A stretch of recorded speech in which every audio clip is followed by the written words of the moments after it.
Hello, my name is Paul Fricke. I'm a professor of dairy science at the University of Wisconsin-Madison, and I would like to thank SIVA for sponsoring this particular podcast or this webinar. My purpose today is to give the audience an overview of the topics that I'm going to be covering. I have the opportunity to travel to Greece in April of 2024. I'm very excited about that trip, and I'll do more extended versions of this particular talk where I'll actually get into the data. So the purpose of this presentation is just to kind of give an overview of some of the things that I've been talking about, some of the information that I've been sharing with dairy farmers here in the United States. And so this pyramid represents, I call it my hierarchy of reproductive needs, if you're familiar with Maslow's hierarchy of needs. So this is a pyramid structure, and this is the outline of my talk. And what I want to start with is the base of the pyramid. The base of the pyramid is to achieve excellent reproduction. We have to achieve excellent reproduction in order to take advantage of any of these other topics above. So the base of the pyramid is achieving excellent reproduction. After we do that, I'll talk about how we get a herd into the high fertility cycle, or the concept of the high fertility cycle. And once we do these two things, we can move into optimizing heifer development, and then finally incorporating the use of sexed beef semen in a breeding program. And all this will lead to greater profitability. So I'm going to start and introduce what has happened with dairy cattle reproduction over time. This is data from the Council on Dairy Cattle Breeding, and this purple line represents the phenotypic trend in days open from 1955 to 2020. And so what you can see, obviously, days open, shorter days open is better for reproduction. And so what you can see is that back in the 1950s and 1960s, average days open was somewhere between 100 and 105 days. And then from 1955 to about the year 2000, what we saw was a long-term trend in a decrease in reproductive performance. So you can see that days open is increasing from 1955 up to the year 2000. In the year 2000, this trend for decreased reproductive performance reversed itself, and for about the last 20 to 25 years, we've seen a steady decrease in days open or an improvement in reproduction. And so I want to explore a little bit what I think is responsible for this. And there's a couple things that could be responsible for that. And one is genetics, or genetic trends. And so this blue line is the breeding value for daughter pregnancy rate. Daughter pregnancy rate is our genetic value for fertility. And so during this time that we're seeing a decreased reproductive performance, we're seeing a concurrent decrease in the genetics for reproduction. Now, what happened around the year 2000 is that we started using genomic selection for fertility. So this downward trend actually slowed down.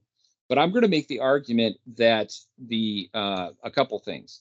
The trend for increased days open from 1955 to 2000 is associated with decreasing reproductive genetics. However, the decrease in days open, this trend for improved reproduction from 2000 to today, is not associated with reproductive genetics.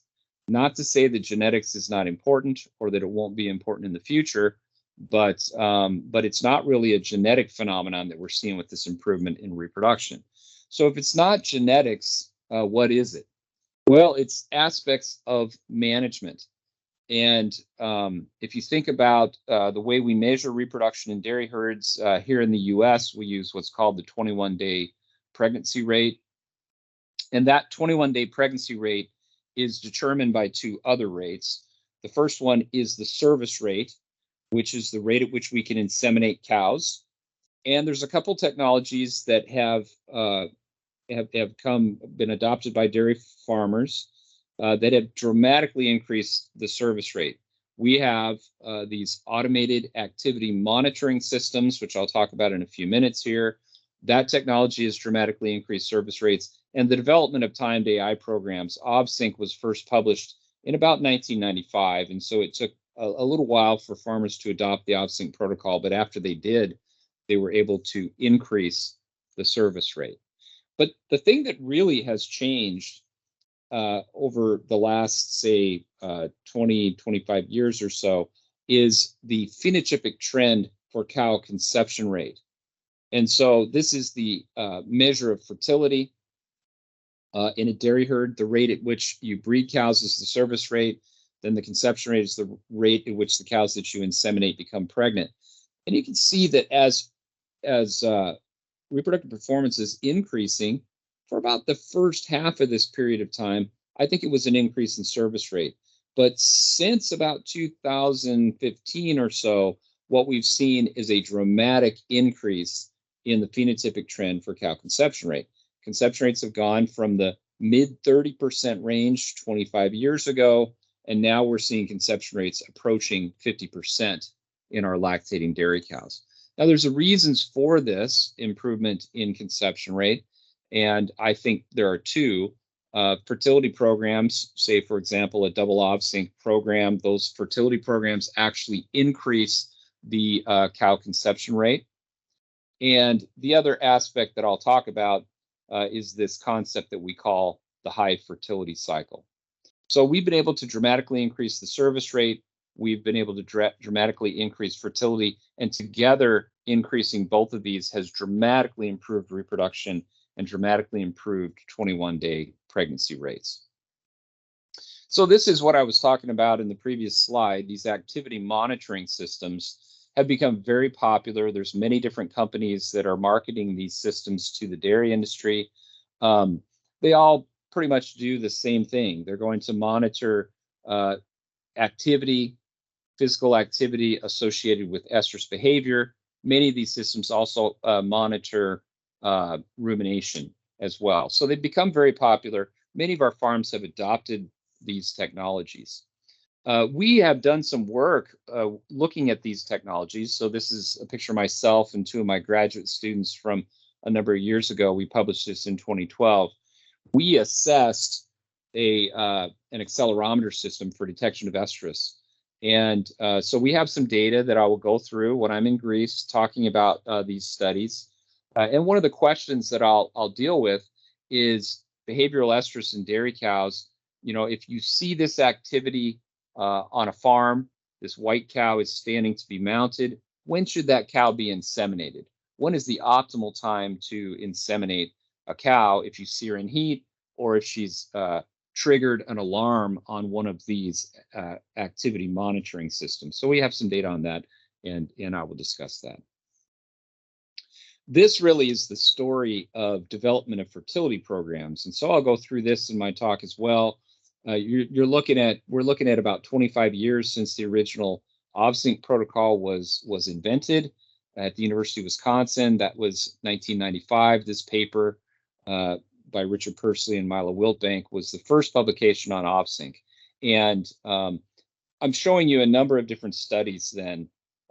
This Pursley trial, this is pre-sync OBSYNC.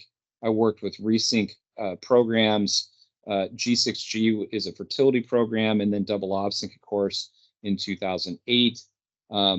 Really, I think, turned these programs into fertility programs by adding the second prostaglandin in the protocol. That was 2009, and then really adding the second prostaglandin into the resync protocols and using the presence or absence of a corpus luteum to optimize those programs. And so here's our figure that shows us our 21-day pregnancy rate is determined by the service rate. And I call this pregnancies for artificial insemination. This is essentially the conception rate. And so what we've done since 1995 is we've turned these synchronization programs into fertility programs. And I'll go through some of that data in which I can show that we've in fact done that. Here's an example of a fertility program that's used widely in the United States and across the world. We call this a pre-sync OBSYNC program. You can see here is the OBSYNC part of the program. This pre-synchronization strategy back in 2001 was developed by the group down in Florida, where they were giving 2 prostaglandin treatments 14 days apart, and then 12 days later starting the OVSYNC program. And so what these treatments do is they get cycling cows to the right stage of the cycle to start the OVSYNC protocol, which in fact increases fertility. I'll go through some misconceptions with these programs. Some people think that these prostaglandin treatments affect the uterus or clean the uterus. They really don't do that. They get the cows set up at a better time. And then the concept that we would breed cows after this second prostaglandin, we call that cherry picking.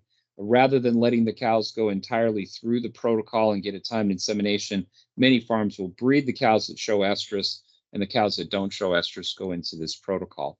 And so these graphs, you'll see these throughout my presentation. This is a, I'll just set the graph up here. The x-axis is the date of freshening. So this is really a time axis across this x-axis. On the y-axis is days in milk for this event. And these are just looking at first services. So the second prostaglandin, a pre-sync OVSYNC, is set at 50 days. You can see these cows in purple are inseminated to estrus after that prostaglandin. Any cows not inseminated to estrus finish the OVSYNC protocol, and then they appear in yellow. And so what's happened here is we've been able to compress first service from 50 to 80 days. Most cows are going to get their first service on these programs. So that's how they increase the service rate. We did a study at dairy in Wisconsin to look at cows that had an activity monitoring system in place. And we asked the question, if you have an activity monitoring system and you're using a pre-sync OVSYNC protocol, what proportion of cows would you expect to see in estrus, and what proportion of cows go through the OVSYNC part of that protocol, and then the fertility that we found. So I'll go through that data in April when I'm in Greece. Okay, I showed this slide to show you, I'm a member of the Dairy Cattle Reproduction Council. This is a great organization we have in the U.S. where we look at reproduction.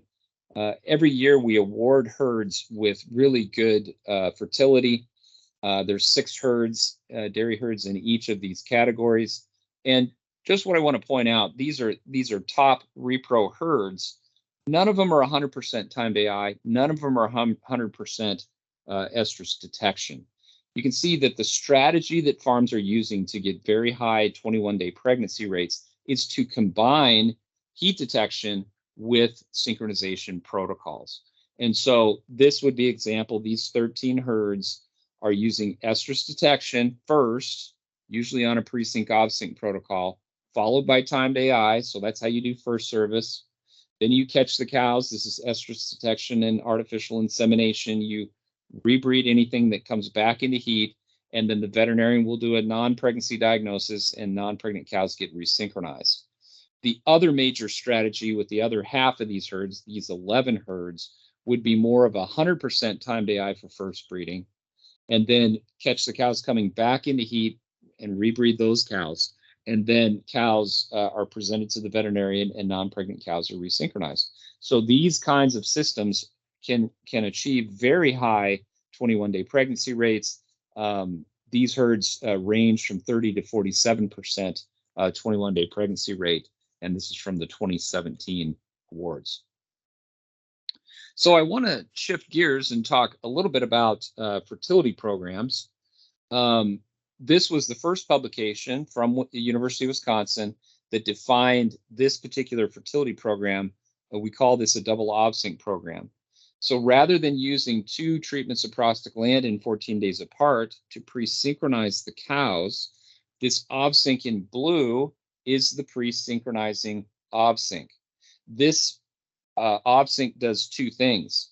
The combining GnRH and prostaglandin will overcome the anovular condition in the anovular cows, and about 25% of our cows are anovular about at the end of the voluntary waiting period. So this combining GnRH and prostaglandin will overcome the anovular condition.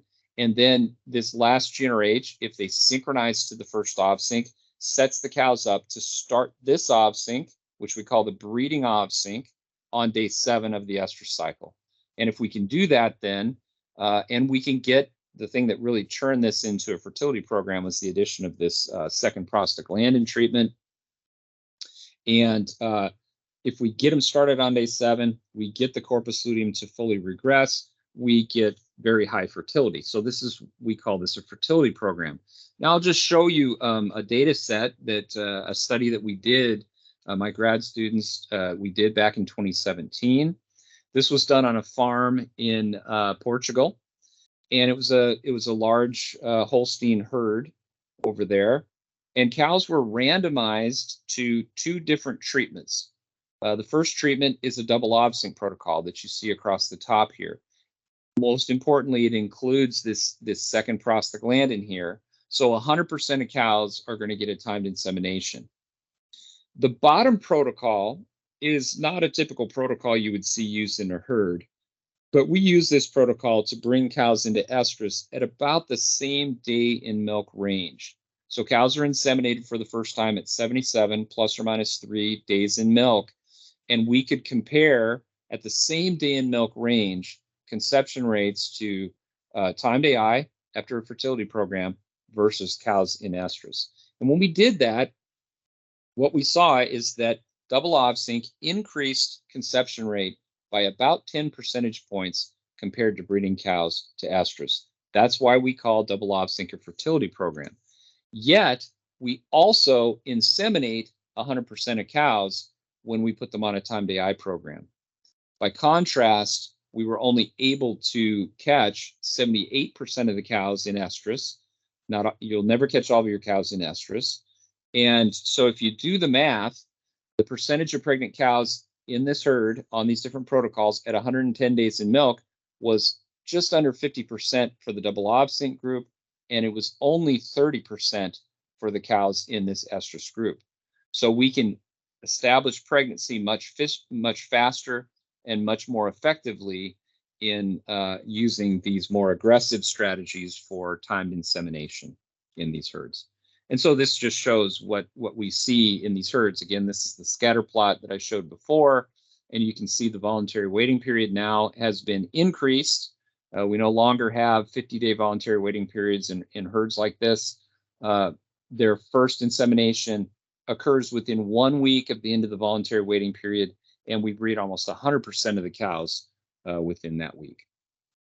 So that's kind of how people are using fertility programs. We have a lot of herds that are doing this in the United States that are getting very good reproductive performance. I'll also talk a little bit more in depth about the physiology of these programs and how they work. And one of the things that we've found that affects fertility in lactating dairy cows is progesterone and the role of progesterone in these particular programs. And so here is an ovary. On the left is a follicle. On the right is the corpus luteum, and of course the corpus luteum is the structure on the ovary that produces progesterone. And so this is a hypothesis that was proposed by my colleague, Dr. Milo Wiltbank, and it has to do with this concept of liver blood flow and metabolism of ovarian steroids. And so what I'm showing here is that high milk production, this is an udder of a cow, so high milk production is highly correlated with high feed intake. So this is a picture of a rumen that I drew.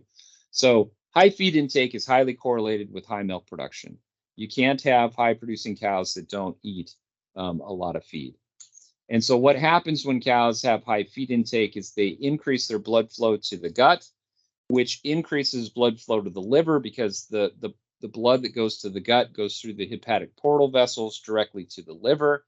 And the liver is very efficient at metabolizing ovarian steroids, estrogen and progesterone. So we end up with a scenario where we have decreased circulating levels of estradiol, which is involved in estrus behavior, of course, and progesterone. And the points that I will make with this is changing progesterone concentrations changes a lot of things about the lactating dairy cow. And so this is taken from a paper that Dr. Wiltbank and I put together. And so this is what the implications of hepatic steroid metabolism decreasing progesterone has. So we're going to compare a non-lactating heifer. So this heifer does not have a high rate of liver metabolism. She has higher progesterone levels, and what we're looking at is the periovulatory period in these animals. And so if the heifer doesn't get pregnant, progesterone will decrease towards the end of the estrous cycle. What we see is estradiol from this growing follicle. After progesterone decreases, that starts to increase. And it's these, as progesterone decreases, these LH pulses drive the growth of this dominant follicle. Once estradiol gets to a certain level, we're going to get an LH surge, which is going to cause ovulation of this dominant follicle. And typically in heifers, we see an ovulatory size follicle of about 15 millimeters in diameter. So I would consider the non-lactating heifer kind of the normal physiology. What happens in a high-producing dairy cow is they have lower levels of progesterone because of the liver metabolism. And so we get regression of the corpus luteum. But because the liver is metabolizing estradiol, it takes the follicle a longer period of time to get estradiol to trigger the LH surge.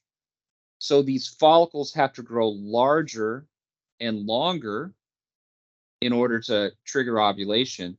And so we end up with this extended period of LH pulses before the LH surge. So in this scenario, what happens is we get overexposure of the oocyte to LH pulses, premature oocyte maturation, ovulation of an aged oocyte, and we ovulate a larger follicle in the lactating dairy cow, about 20 millimeters. And in this scenario, in low progesterone, we can actually increase double ovulations, which of course leads to twinning. So you can see that we're affecting many things here. We're affecting double ovulation and twinning. We're affecting size of the ovulatory follicle. We're affecting fertility. We can affect pregnancy loss as well in these high-producing dairy cows. And so really what we've worked to do is to try to get progesterone back up where it needs to be and then not let this happen. And that's exactly how these double ov sync programs work. They kind of fix a lot of the problems that we see presented here in this particular figure. And so I'll just show you then these fertility programs, how we would do this, breed the cow, and you can see that we can use a fertility program for all these reasons. We can catch these cows coming back into heat. We can catch those cows in heat with the activity system, and then we can do non-pregnancy diagnosis. So this is really the crux of good reproduction, and this is how many farms are achieving that. And we'll talk about that more in my talk. Okay, the second topic is the high fertility cycle then.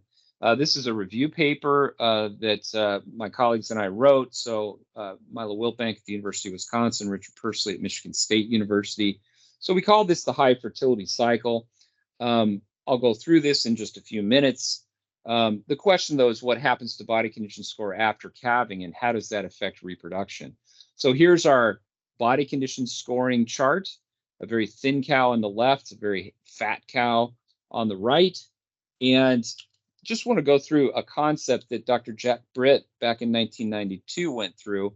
He was body condition scoring cows for 10 weeks in a herd, a very small number of cows. He had 76 cows, but he could put these cows into two different groups. There was a group of cows that maintained body condition, but there was a group of cows that lost. And I think we all think that all cows lose. If you track these cows in these two different groups, these cows kind of maintain, whereas this group of cows loses. And if you look at fertility, fertility is much higher in the cows that don't lose, that maintain body condition. And so he proposed a hypothesis to discuss this. It's known as the Britt hypothesis.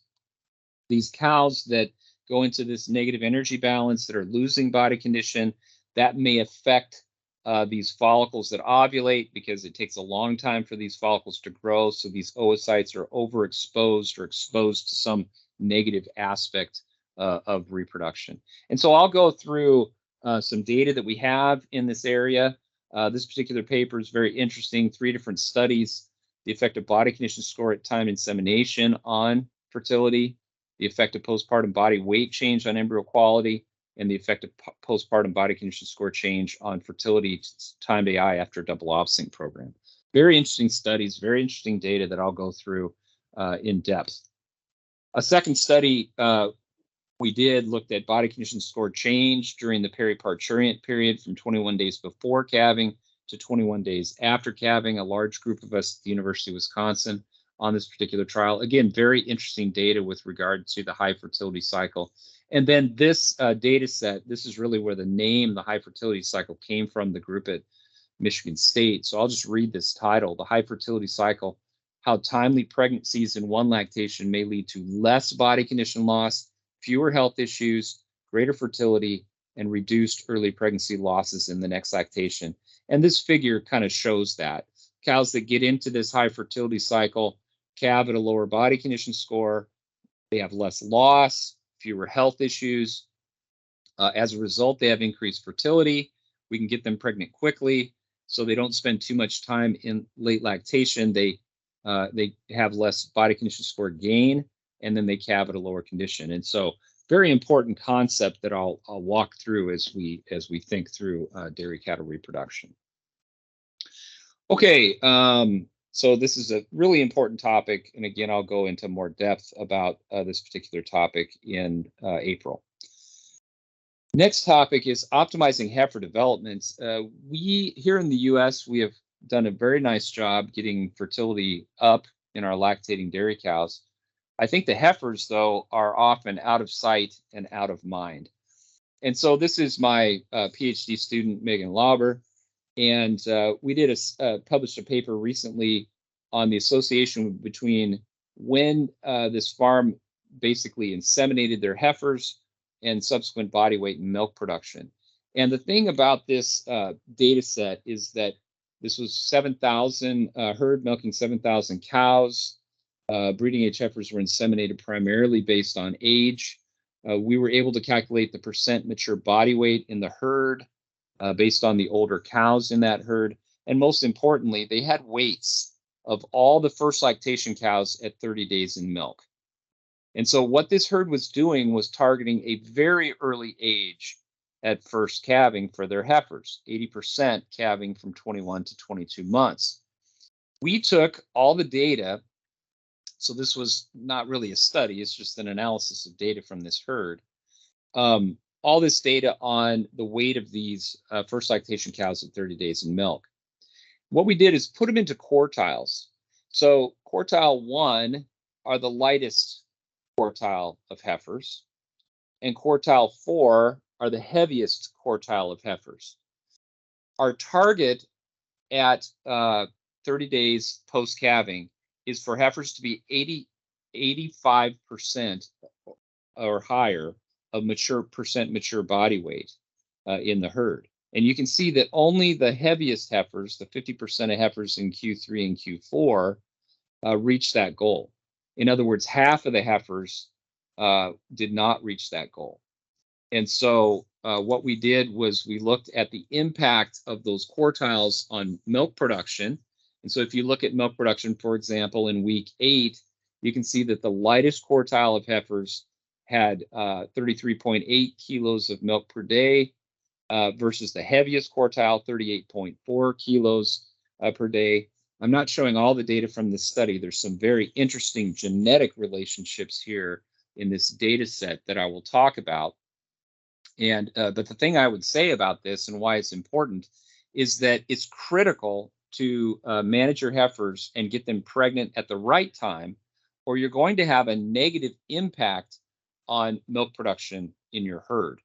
So calving heifers too early is associated with lower milk production than these heavier heifers. It's a really important aspect of reproduction. So we'll talk more about that as we discuss this in April. Okay, the last topic here that I want to talk about is the use of sexed and beef semen. So again, if we can achieve excellent reproduction and we get the herd into the high fertility cycle, we can then optimize heifer development. And then if you get all those things done, what we see is herds with very good reproduction are using a mix of sexed and beef semen to breed their cows and heifers. So this is a stacked bar graph, and this is a data source from AgSource in the year 2020.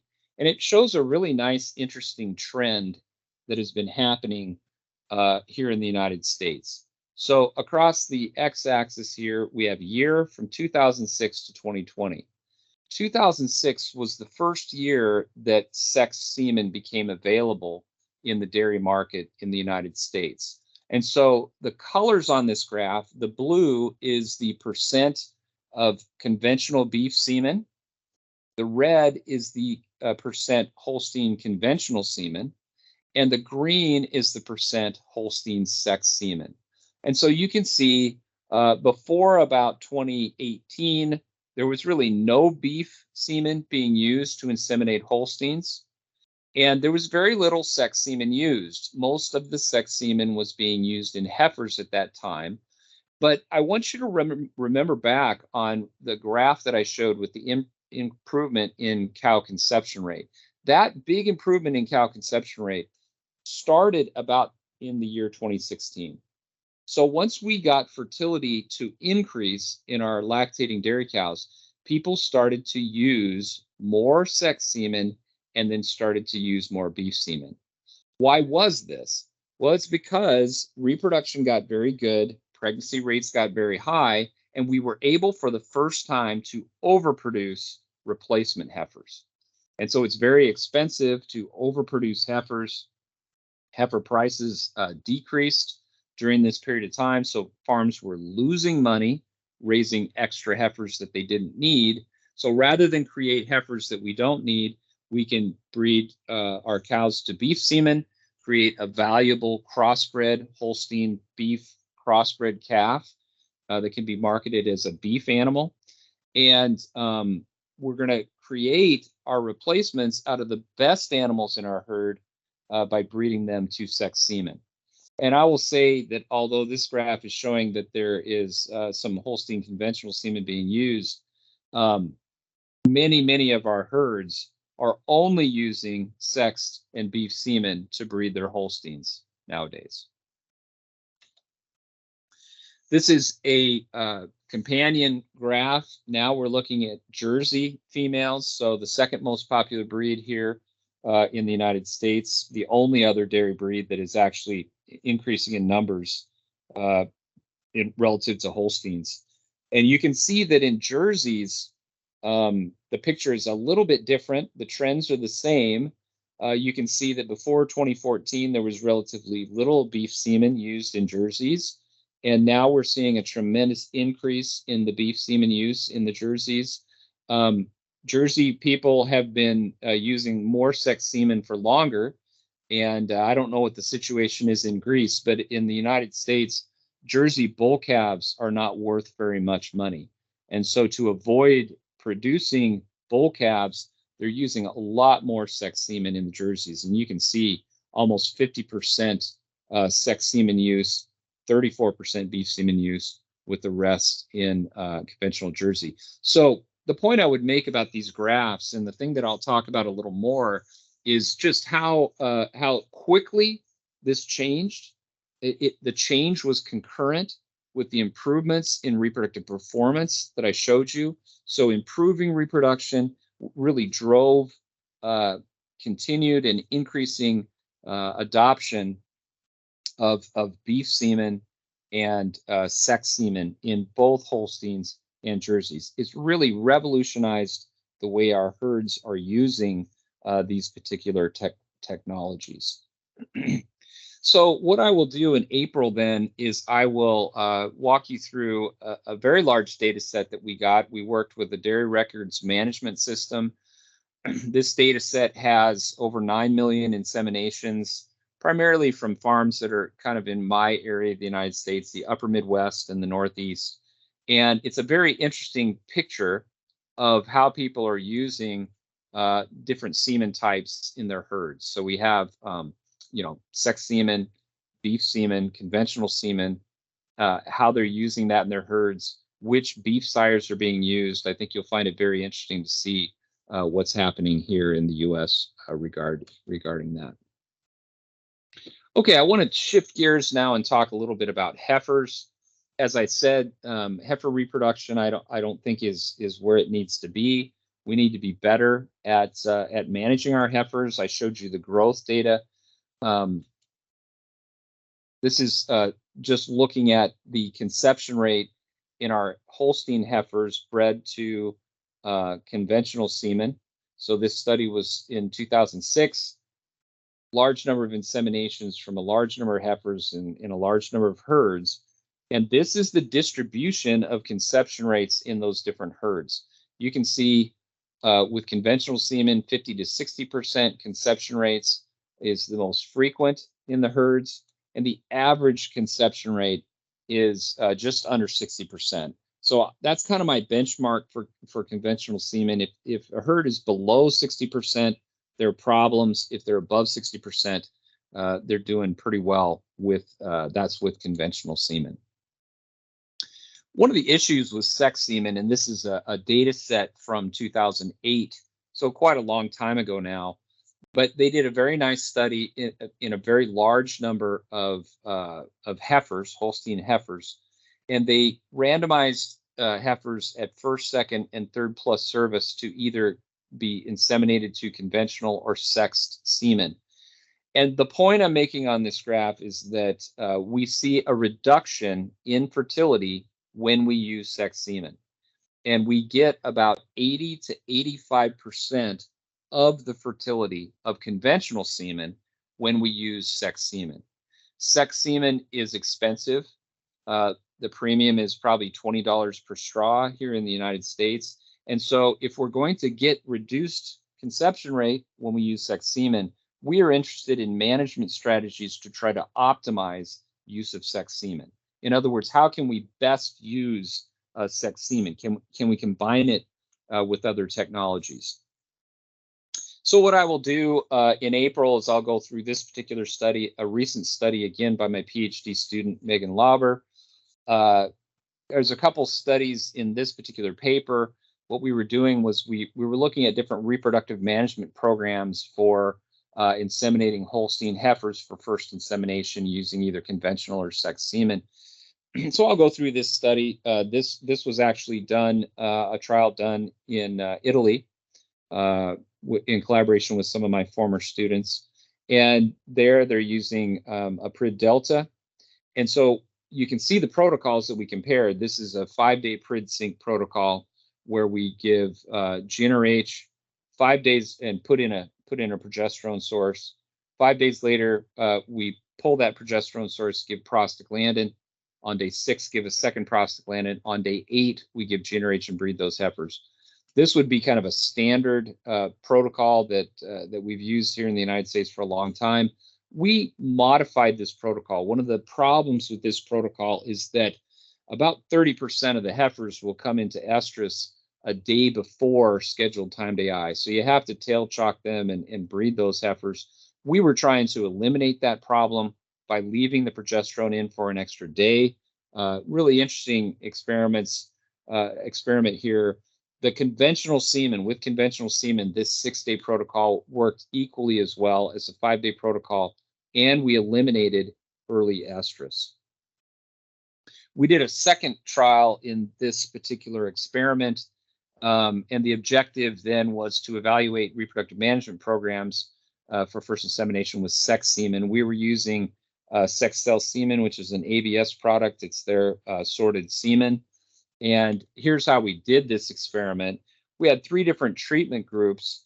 And typically what happens here in the United States is that when heifers are moved into the breeding pen, they're treated with prostaglandin, which brings many of them into estrus so we can get them inseminated. So this is our control group, and it would be kind of our standard reproductive management program. We compared that to then using these more aggressive time day I programs. So here's our 5-day program. In the US, we use a cedar as a progesterone source. So GnRH, progesterone in, 5 days later, give prostaglandin, pull the progesterone, day 6 prostaglandin, and day 8 GnRH time AI. So that's what this particular protocol looked like. And then we compared it to the 6-day protocol, same as the 5-day protocol. We're just leaving the progesterone in for an extra day. And again, I will go through the results from this study, a very interesting trial. And I'll just tell you that this particular protocol, as we show it here, did not do as well as the 5-day program. And I'll show you some interesting data from a colleague of mine in Ireland, where actually moving this time to AI, delaying that breeding, then actually is a better way to use this 6-day protocol in conjunction with sex semen. We've done some other work with sex semen. This was a short communication we published, I think, in 2020. And our hypothesis was whether we could induce ovulation earlier relative to timed AI in a double ovsync protocol, and how that would affect fertility. And so one of the big questions that I'm getting with sex semen is, do we need to change the time of insemination with sex semen? That's probably a big question that is going through the dairy industry here in the United States. Many people are saying that we need to breed later with sex semen. So if you see a cow in heat, if you would normally breed her 12 hours later, you have to wait longer. That's the idea.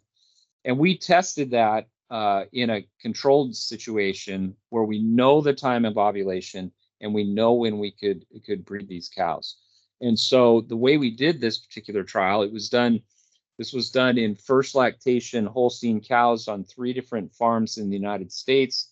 They were all using a double ovsync protocol for first insemination. And so here's our double ovsync protocol. The way we typically do this, the standard way, is to give this GnRH in the afternoon and breed the next morning. That gives us an interval from GnRH to breeding of 16 hours. This is the interval that we've recommended for a very long time. That'd be the standard method. In order to breed them later relative to ovulation, this is what we did. We moved this GnRH treatment to the morning, which gives us an interval from GnRH to breeding of 24 hours. And so we're breeding them closer to the time of ovulation or later, is how this was done. And I'll actually show you the data from this study. We've done a lot of studies that work. This is an idea that did not work. And so you can see that breeding later relative to induction of ovulation actually decreased fertility. This is the first preg check at day 34 by -6 points. This is the recheck at 80 days. That's -7 points. And so we've continued to recommend that we use a standard breeding time that we've recommended, that 16-hour time frame, even if you are using sex semen. So kind of an interesting topic that I think you guys will enjoy and get a lot out of. So that's a preview of what I will talk about in April when I come to Greece. Again, I'm very excited about the meetings coming up. I've never been to Greece, so I'm very excited to visit your country and really dive into these topics in much more depth. And so what I've talked about today is I've given you a preview of how to achieve excellent reproduction. We can do that very well in our high-producing lactating dairy cows. We're seeing preg rates higher than we've ever seen them. If you can achieve excellent repro, you will get your herd into the high fertility cycle. We'll go in depth about what the high fertility cycle is. There's a number of different data sets that I will go through and try to convince you that this is a major aspect of fertility in lactating dairy cows. We'll talk further about optimizing heifer development. I'll go through a little more data on that heifer experiment that we did, the analysis with the heifers, and what is the appropriate age to breed heifers or percent mature body weight to breed heifers. Try to get that going. And then I'll go into more depth about use of sexed beef semen, how dairy farmers in the US are using sexed beef semen, the trends over time, and then strategies that we can pair with sexed semen to optimize use of sexed and beef semen. So with that, I'm going to wrap up this preview. I want to thank Siva for inviting me to do this particular webinar. And again, I'm very excited about coming to Greece and looking forward to talking to all of you at that particular time. Thank you very much.